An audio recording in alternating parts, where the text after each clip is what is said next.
இயேசுவின் ஜெப கோபுரம் ஊழியங்கள் வழங்கும்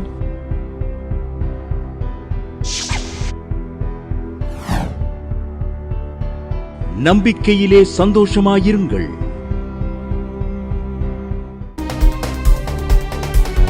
மேகங்கள் நடுவில் இயேசு ராஜா சீக்கிரம் வருவாரு.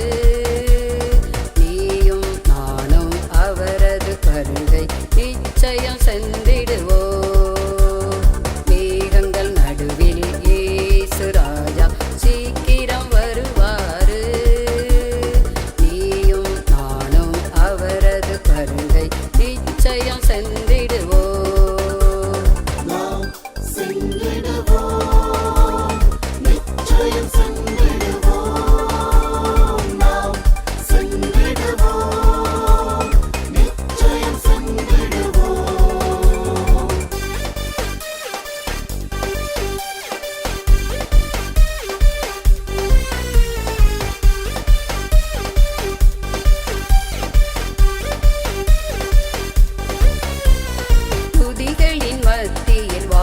செய்யும் தூயாதி தூயவரை போற்றிடுவோம். துதிகளின் பத்தியில் வாசம் செய்யும் தூயாதி தூயவரை போற்றிடுவோம்.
நிரம்பிடுவோம், உயிருள்ள சாட்சியாய் திகழ்ந்திடுவோம். உன்னத பலத்தால் நிரம்பிடுவோம், உயிருள்ள சாட்சியாய் திகழ்ந்திடுவோம்.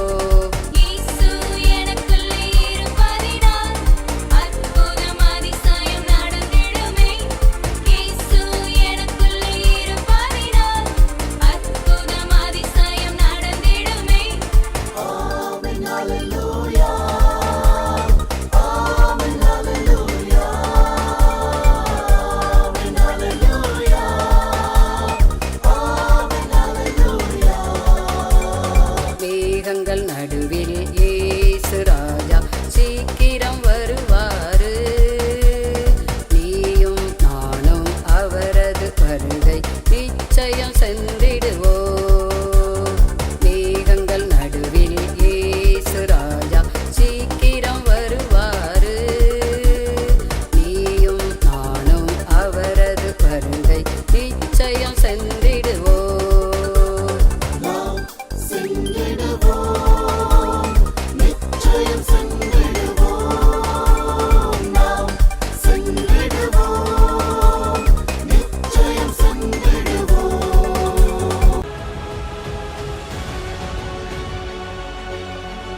குளோரி என்கிறவங்க கோயம்புத்தூர்ல இருந்து எழுதியிருக்காங்க. என் மகளுக்கு 2 வருஷமா மாப்பிள்ளை பார்த்தேன், அமையல. ஜாய் டிவி ஞாயிற்றுக்கிழமை மாலையில் 7:30 மணிக்கு அது யூடியூப் மூலம் தான் பார்த்தேன். ஏன்னா முன்னக்கூடியே யூடியூப்பில் ஏற்றிடுவாங்க. சாயங்காலம் 7:30 வருதுன்னா, ஈவினிங் 7:30 வருதுன்னா, சில வேளை காலைல 11 மணிக்கே அதை ஏற்றி வச்சிடுறாங்க. அந்த நேரத்துக்கு ஆனால் ஒளிபரப்பப்படும். 7:30 யூடியூப்லேயும் பார்க்கலாம். அப்போ அப்படி பார்க்கும்போது கீழே கொடுக்கப்பட்ட நம்பரில் எலிசபெத் அம்மாட்ட நான் ஜெபம் பண்ணி, கர்த்தர் அற்புதமாக நல்ல ஒரு மகனை, ஒரு அன்பான மகனை என் மகளுக்கு கர்த்தர் வாக்கிய பண்ணினார். திருமணம் நல்லபடியாக முடிஞ்சது. கர்த்தருக்கு ஸ்தோத்திரம் என்று எழுதியிருக்காங்க.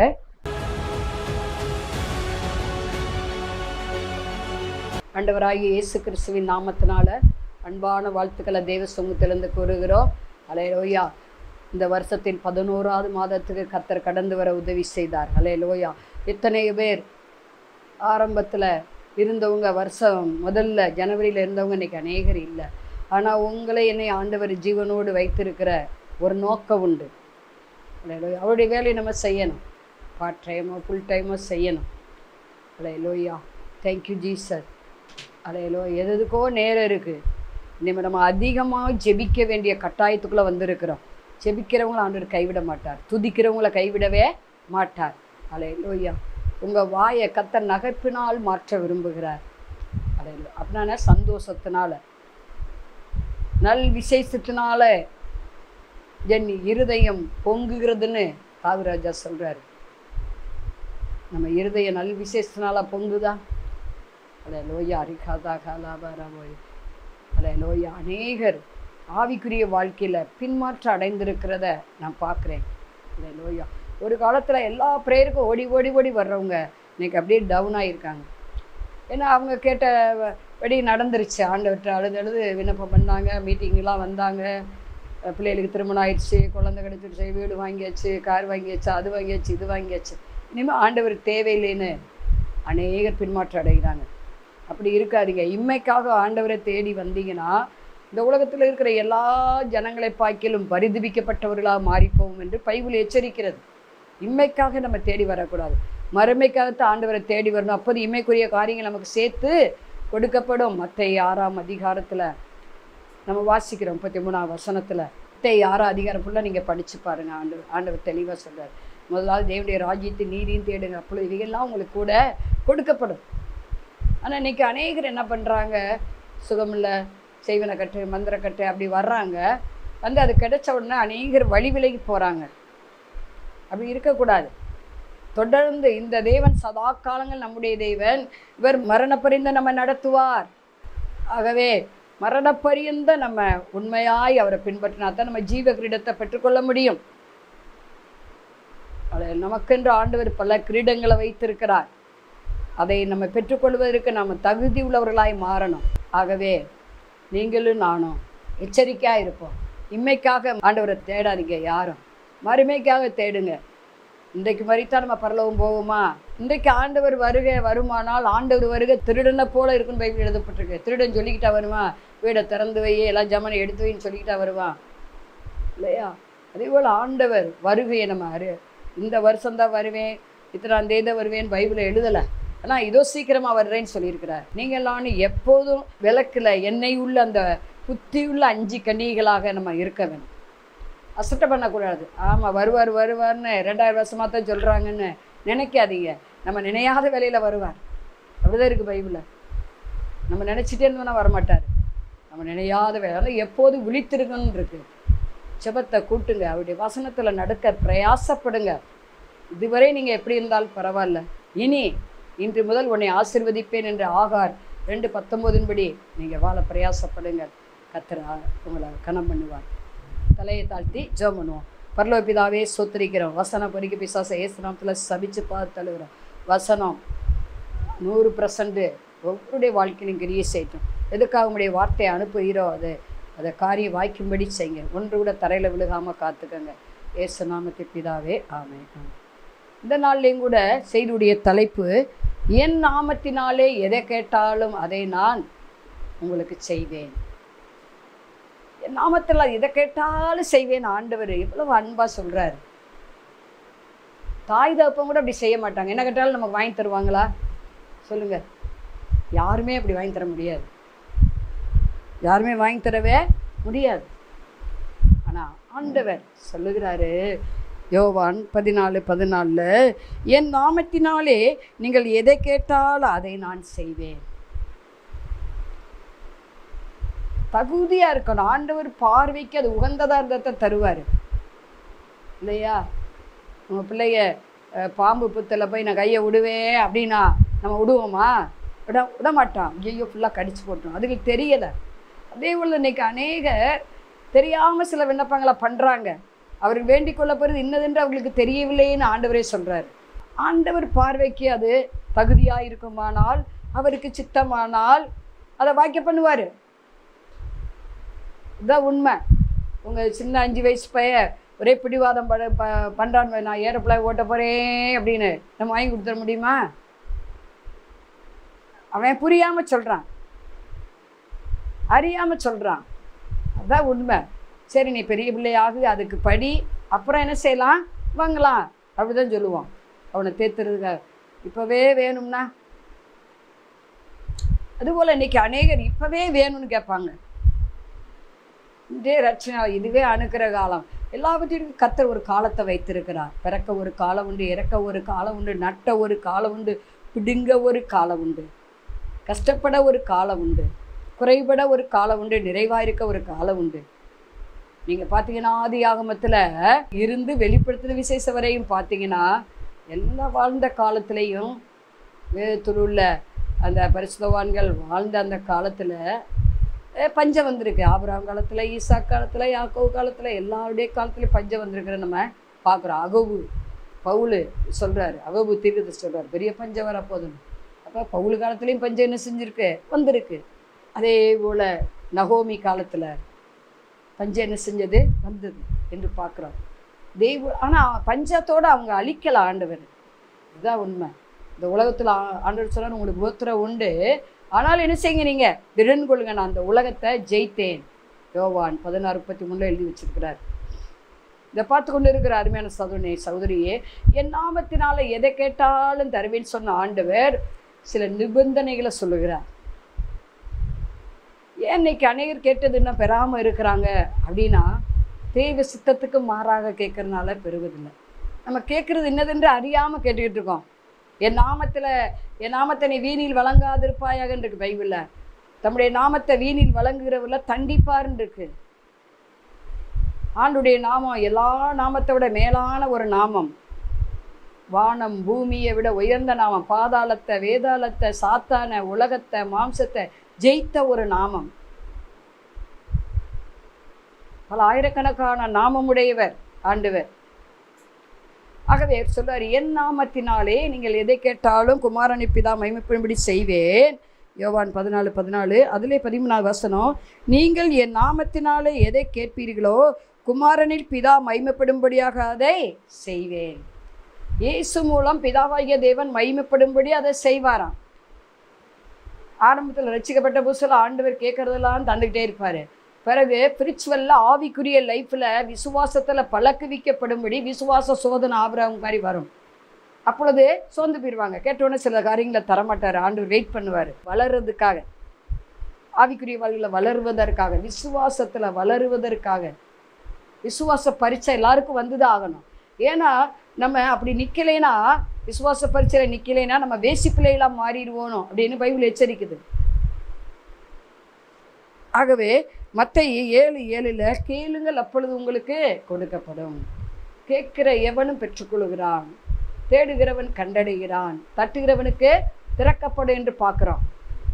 சரி, அவருடைய நாமத்தில் நம்ம கேட்டவையில் பெற்றுக்கொள்ளுவதற்கு முதலாவது கண்டிஷன் என்ன ஆண்டவர் சொல்கிறாருன்னா, 1 யோவான் 5:14 நாம் எதையாயிலும் அவருடைய சித்தப்படி கேட்டால் அவர் நமக்கு செவி கொடுக்கிறார் என்பதே அவரை பற்றி நாம் கொண்டிருக்கிற தைரியம்.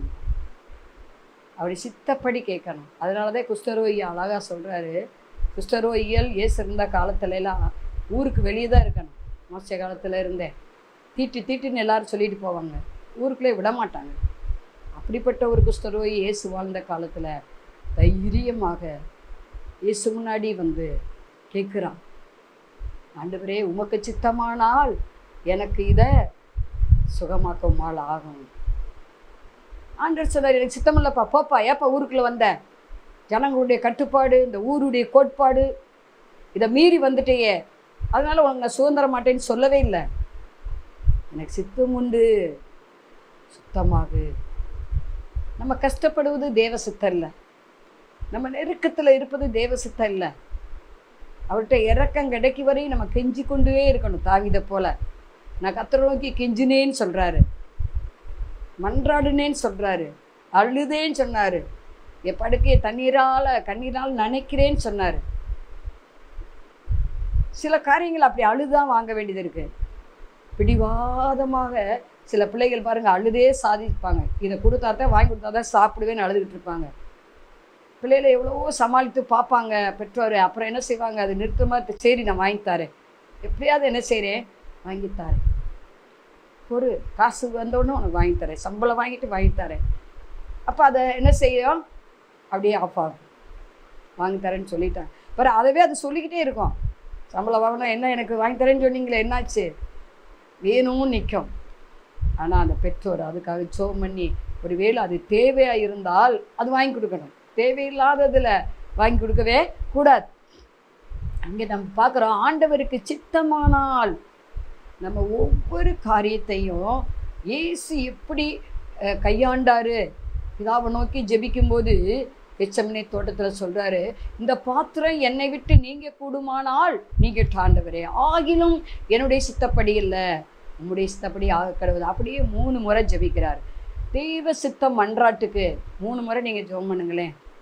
ஆண்டவரே, உமக்கு சித்தமானால் இந்த வீடை வாங்க பண்ணுங்கள், உமக்கு சித்தமானால் இந்த மேரேஜை வாய்க்க பண்ணுங்கள், உமக்கு சித்தமானால் இந்த இடத்துக்கு நான் ஊழியத்துக்கு போகிறேன் ஆண்டவரே, உமக்கு சித்தமானால் என் பிள்ளைகள் அந்த ஸ்கூலில் படிக்க வைக்கிறேன் ஆண்டவரே, உமக்கு சித்தமானால் அந்த கம்பெனிக்கு வேலைக்கு போட்டு ஆண்டவரே. எல்லாவற்றையும் நீங்கள் தெய்வ சித்தத்தை நாடுங்கள். பெரிய கம்பெனியில் பெரிய சம்பளம் இருக்கு விட்டுறக்கூடாது. அங்கே சில பிரச்சனைகள் காத்திருக்கும், நம்ம பிள்ளைகள் கெட்டு போகிறதுக்கு அங்கே வழி இருக்கும். ஆகவே நம்ம எல்லாவற்றையும் சோதித்து பார்த்து நலமானதை பிடித்து கொள்ள வேண்டும். தேவ சித்த அறியணும், அப்போ தான் நம்ம கேட்டது கிடைக்கும். பாருங்க, அவனை பார்த்து ஆண்டவர் குஷ்டரோகியை பார்த்து எனக்கு சித்தமில்லைன்னே சொல்ல மாட்டார். ஏன்னா அவனுக்கு சுகம் தேவை. அவன் ஊருக்குள்ள நடமாடணும், தேவனை மகிமைப்படுத்தணும், அவருக்காய் வாழணும். கர்த்தருடைய நாமம் அந்த ஊரில் மகிமைப்படணும், அது ஆண்டவர் விரும்புகிறாரு. சித்தம் உண்டுப்பான்னு சொல்லி தொட்டார் பாருங்க, அந்த நேரமே குஷ்டரோகம் நீங்கிட்டு இல்லையா. ஒரு வியாதியோடு நீங்கள் கிடப்பது தேவ சித்தம் இல்லை, அதுலேருந்து விடுதலை ஆகுதான் தேவ சித்தம். பல முறை நீங்கள் ஒரு வேலைக்கு ட்ரை பண்ணுறீங்க, அது கிடைக்கலன்னு வச்சுங்க, அது கிடைப்பது தேவ சித்தம். ஆண்டுடைய நேரத்தில் கிடைக்கும், சிலர் ஆண்டவர் பார்ட் டைமாக ஊழியத்துக்கு அழைச்சிருப்பார், வேலை பார்த்துக்கிட்டே ஊழியம் செய்யணும். பவுல் லாஸ்ட் வரை அதைத்தான் செஞ்சார். அதை கூட பின்னுகிற தொழில் அவனுக்கு தெரியும், போகிற இடங்கள்லாம் அதை செய்கிறார். அதே நான் எனக்காகவும் என் கூட ஊழியத்தில் இருக்கிறவங்களுக்காகவும் என் கையே வேலை செஞ்சதுன்னு சொல்கிறார். அவரை கொண்டு ஆண்டவர் மகத்தான காரியங்களை ஒவ்வொரு ஊர்லேயும், ஒவ்வொரு கிராமத்திலையும், ஒவ்வொரு பட்டணத்திலையும், ஒரு நாட்டிலையும் செய்தார் இல்லையா. பிறருடைய அஸ்திபாரத்தை நான் போட மாட்டேன்னு சொல்கிறார். அப்போ தெய்வ சித்தப்படி நம்ம விண்ணப்பம் பண்ணணும். நம்ம ஒவ்வொரு விண்ணப்பத்துக்கும், ஒவ்வொரு வேண்டுதலுக்கும், ஒவ்வொரு மன்றாட்டுக்கும் நம்ம என்ன செய்யணும், ஒவ்வொரு ஜெபத்துக்கும் ஆண்டவரே உமக்கு சித்தமானால் இதை தாரும், இயேசு நாமத்தினால கேட்குறேன். அப்படி நம்ம இயேசு நாமத்தினால தேவ சித்தப்படி கேட்குறத நிச்சயம் பெற்றுக்கொள்வோம். தருவார் ஆண்டவர். என் நாமத்தில் எதை கேட்டாலும் தருவேன்ற வசனம் நிறைவேறும். அடுத்து பிள்ளைக்காக ஒரு தகப்பன் ஜெபிக்கணும். ஆபிரகாம் இஸ்மவேலுக்காக விண்ணப்பம் பண்ணுகிறத பார்க்குறோம். ஆதியாகமம் 17:20. ஏனெனில் ஆண்டவர் சொன்னார், உன் மனைவி சொல்வதெல்லாம் கேளுப்பா, இஸ்மவேலை துரத்தணும்னு சாரால் சொல்கிறா. ஏன்னா வாக்குத்தத்தம் பண்ணப்பட்ட ஈசாக்கு மகனை அவன் என்ன செய்கிறான், பரியாசம் பண்ணுறான், கேலி பண்ணுறான், மதிக்க மாட்டேங்கிறான். எப்போ பார்த்தாலும் மனசை நோவடிச்சிட்டே இருக்கிறான் அந்த இஸ்மவேல். ஆகவே என்ன செய்வன, தூரப்படுத்து அப்படின்னு சாரால் சொல்லும்போது ஆபிரகாம் மனசு ரொம்ப வேதனைப்படுச்சு. ஏன்னா அவனுடைய வித்து தான் ஆகார் மனைவியாக்குனதுனால இஸ்மவேல் பிறந்தான் என்று பார்க்குறோம். அவனுக்கு விட மனசே இல்லை. அதனால் அவன் அப்படியே கலங்கி போய் நிற்கும் போது ஆண்டவர் சொல்கிறாரு, நீயே உன் மனைவி சொல்வதை கேள் அப்படின்றாரு. வாக்குத்தத்தம் பண்ணப்பட்டது யாரு, ஈசாக்கு தான். ஆனாலும் அவன் சொல்கிறாரு, இவனுக்காக பண்ணின விண்ணப்பத்தை கேட்டேன், ஏன்னா அவன் உன்னுடைய வித்தா இருக்கிறானே, கேட்டேப்பா, அவனை பெரிய ஜாதியாக மாற்ற போகிறேன், அவனை பெருக பண்ண போகிறேன். இன்றைக்கும் பாருங்கள், அரபு தேசத்தில் உலகத்திலே நம்பர் 1 இருக்குது பெட்ரோல், டீசல் எல்லாம் அங்கேருந்தான் நம்ம எல்லா நாடுகளும் சப்ளை ஆகுது. இன்றைக்கு அவனை ஆண்டவர் ஆசீர்வதிச்சு வச்சிருக்கிறாரா? வச்சிருக்கிறாரு. தலைமுறையாக ஆசீர்வாதமாக இருக்காங்க. காரணம் என்ன? தகப்பன் பிள்ளைக்காக வேண்டினா உங்கள் பிள்ளைகள் பிளஸ்ஸிங்காக இருப்பதற்கு வளர வளர நீங்கள் ஜெபத்தை கூட்டுங்க. ஏன்னா உலகம் பொல்லாங்குள்ளே கிடக்கிறது, சுற்றிலும் பாவம் நெருக்குகிறது. ஸ்கூலுக்கு போகிறாங்க, அங்கே அவிசுவாச பிள்ளைகள் இருக்கத்தான் செய்வாங்க, ஆண்டவர் அறியாத பிள்ளைகள் நிறையாவே இருப்பாங்க. காலேஜுக்கு போகிறாங்க, அவங்க தான் ஃப்ரெண்ட்ஸாக இருக்காங்க. வேலை பார்க்குற இடத்துல எப்படி சாத்துறாங்க, மேசாக், ஆபேத்து, நேகோ அந்த பாபிலோன் தேசத்தில் தங்களை தீட்டுப்படுத்தாதபடி காத்து கொண்டாங்களோ, தானியேல், இந்த 4 பேரும் ஆண்டவர் அவங்களை அந்த நாட்டிலே உயர்த்தி வச்சார், பாபிலோன் நாட்டில்.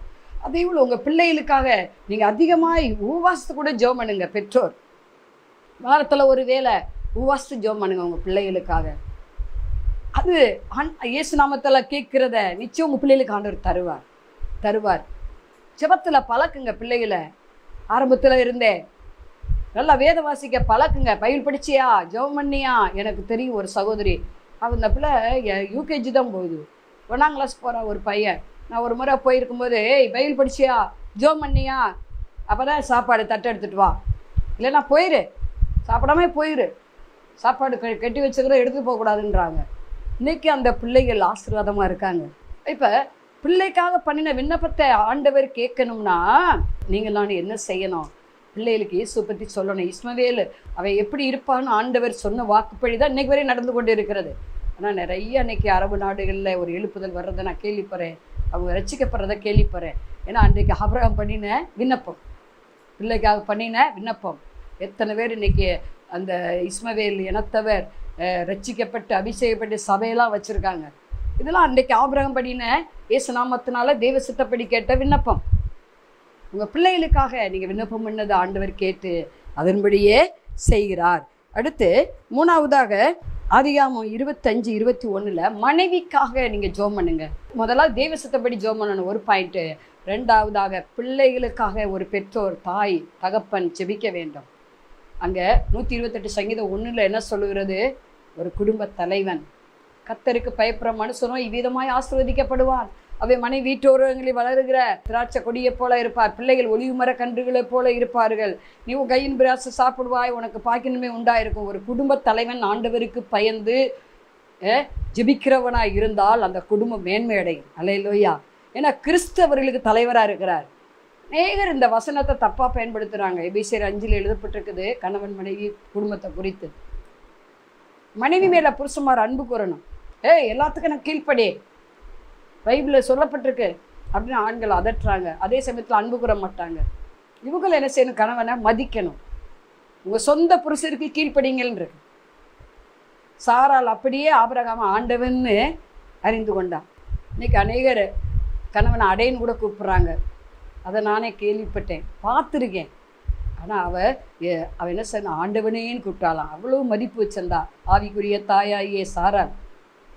இதே போல் இங்கே அப்படிப்பட்டவங்களுடைய ஹஸ்பண்டு, அதாவது குடும்ப தலைவன் பிள்ளைகளுக்காக பண்ணின விண்ணப்பத்தை கேட்டு பிள்ளைகளை கீழாக்காமல் மேலாக்கி வாளாக்காமல் தலையாக்குவார். 3ஆவது நம்ம இப்போ பார்க்க போகிறது, கணவன் மனைவிக்காக ஜெபிக்க வேண்டும், மனைவி கணவனுக்காக ஜெபிக்க வேண்டும். சந்தேகம் இன்னைக்கு அநேக வீடுகளில் பாருங்க. இன்னைக்கு ஒரு குழந்தைலேன்னு வச்சுக்கிடுவோமே, போய் ஒரு இப்போ தான் டெஸ்ட் பேபின்னு வந்திருக்கு, போய் பார்க்குறாங்க. இப்போ கணவனுக்கு குறை இருக்குன்னு சொல்லிட்டா மனைவி அதை எல்லாத்தையும் சொல்லி தர்றாங்க, கணவனுக்கு தான் குறைன்னு, எனக்கு எல்லாம் கிளியராக இருக்குது. இதே சமயத்தில் மனைவிட்ட குறை இருந்தால் என் ஒய்ஃபுக்கு தான் குறை இருக்குன்னு சொல்லிட்டாங்க. சிலருக்கு 2மே நல்லா இருக்கும், ஆனால் குழந்தை இருக்காது. இப்படி ரிப்போர்ட் வருது. இங்கே நம்ம பார்க்குறோம் ஆதியாகமம் 25:21 மலடியாக இருந்த தன் மனைவிக்காக ரெபக்காளுக்காக ஈசாக்கு என்ன செஞ்சார்? ஜெபம் பண்ணார். கல்யாணம் ஆகி 20 வருஷம், குழந்தை இல்லை. ஆனால் அவர் ஜெபிக்க ஆரம்பித்த அது தெய்வ சித்தமாக இருக்கிறது. ஏன்னா கணவனும் மனைவி ஒரே சரீரம். இன்னைக்கு அநேக வீடுகளில் உனக்கு வேணா நீ ஆண்டவர்கிட்ட ஜெபம் பண்ணு, எனக்கு வேணா நான் ஜெபம் பண்ணிக்கிடுவேன். இப்படி பிரிவினைகள் அப்படி இருக்கக்கூடாது. கணவனும் மனைவியும் ஒரே மாம்சமாக இருக்கிறார்கள் என்று எழுதப்பட்டிருக்குது. அதனால தான் ஏன்னா தனக்குத்தானே விரோதமாய் பிரிந்திருக்கிற எந்த வீடும் பாழாய்ப்போம்.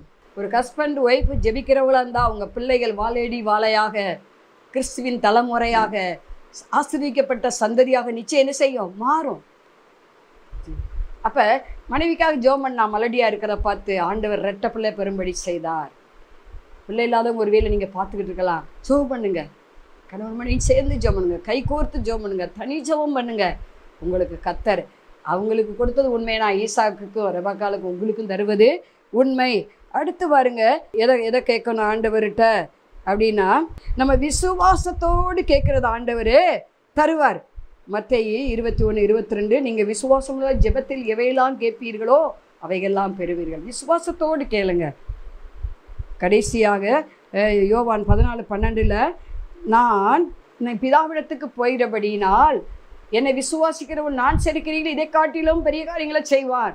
அடுத்த காரியம், ஆண்டவரே என்னை கொண்டு நீ பெரிய காரியம் செய்யுங்க, என்னை கொண்டு ஒரு எழுப்புதலை உண்டாக்குங்க, எனக்கு வரங்களை தாங்க, வல்லமையில தாங்கன்னு நம்ம உம்முடைய நாமத்தை நான் பரப்பணும் ஆண்டவரே, அநேகர பரலோக ராஜ்யத்தை கூட்டி சேர்க்கணும் ஆண்டவரே.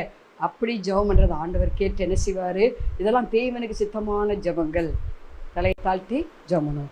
பரலோக பிதாவே, நாங்கள் சொத்தரிக்கிறோம், துதிக்கிறேன், நாமத்தில் எதை கேட்டாலும் தருவேன்னு சொன்னவர். அலையலூயா ரிஹாதா ஹராபா. இதை பார்த்து கொண்டிருக்கிற ஒவ்வொருவருக்கும் என்னென்ன தேவை என்பதை நீர் அறிவீர் ஆண்டவரே. அலையலூயா ரிஹாதா ஹரபாதாபா. கண்ணு பிரச்சனை, அப்படிப்பட்டவங்களை கர்த்தர் இப்போது தொட்டு சுகமாக்குங்க. கண் ஆப்ரேஷன் பண்ணிங்க, கண்ணில் தண்ணி வெடியுது, கண்ணு குத்துது ஆண்டவரே. இந்த கண்களுக்குள்ள தேவ வல்லமை இறங்கட்டும். காண்கிற கண்களையும் கேட்கிற காதுகளையும் கர்த்தர் உண்டாக்கினார். அந்த வாக்கு தத்துவம் நிறைவேறட்டும். நரம்பு பிரச்சனை இயேசுவின் நாமத்தினால நீங்கி போவதாக. அலையலூயா ரிஹாதாக. அல்ல கணவன் மனைவி ஒயாம சண்டை இயேசுவின் நாமத்தில் நீங்கி போவதாக. குடும்பத்தில் ஒற்றுமை ஒரு மனம் உண்டாவதாக. அலையலூயா ரிஹாதோஹோ ராபா ரிஹாபா லிபா ராபா. ஓ வத்சார ஆவி இயேசுவின் நாமத்தினால விலகி போவதாக. யார் யார் மனைவியை விட்டுட்டு வேற ஒருத்தோட தொடர்பு கள்ள தொடர்பு வச்சுருக்காங்களோ, யார் யார் புருஷனை விட்டுட்டு கள்ள தொடர்பு வச்சுருக்காங்களோ, இயேசுவின் நாமத்தில் நீங்கி போவதாக. இப்போதே அந்த ஸ்பிரிட் நீங்கி போவதாக. ஒரு ராபா ஷபலவரபா. குடும்ப தேவைகள் இயேசுவின் நாமத்தில் சந்திக்கப்படுவதாக. அலையலூயா. ஊழிய தேவைகள் ஊழியர்களுக்கு சந்திக்கப்படுவதாக. அலையலூயா ரிகத்தேகாலாபா. சத்துரு போராட்ட செய்வின கட்டுகள் மந்திர கட்டுகள் அலையலூயா ரிகாதாபா டிப்ரெஷன்கள் ஒரேபோ தீகாபாபா இயேசுவின் நாமத்தில் நீங்கி போவதாக. அந்த வர வேண்டிய பத்திரம் அந்த சொத்து இயேசுவின் நாமத்தில் வருவதாக. கர்த்தருடைய கரம் கூட இருக்கட்டும். இயேசு நாமத்தை பிதாவே. அன்பானவர்களே, அதிசய கல்வாரி ஊழியங்கள் மூலம் ஒவ்வொரு மாதமும் தேவனால் எல்லாம் கூடும் பத்திரிகையை நாங்கள் வெளியிடுகிறோம். தேவ சமூக பாடல்கள் DVD, ACD இந்த பாடல்களை நாங்கள் வெளியிடுகிறோம். அதிசய கல்வாரி ஊழியம் இது தீர்க்க தரிசன ஜெப ஊழியமாக நடைபெறுகிறது.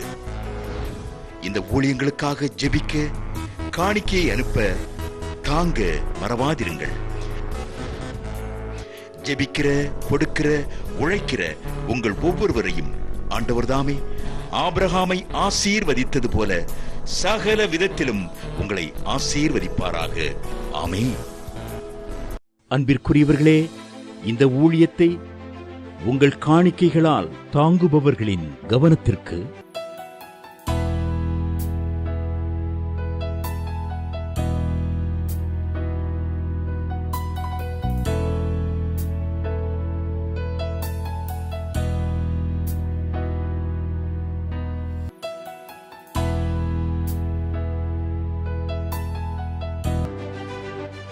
எங்களது முகவரி சகோதரி எலிசபெத் சுந்தர்ராஜன், எண் 27, பொதிகை தெரு, குழந்தைச்சாமி நகர், வண்டியூர், மதுரை 20.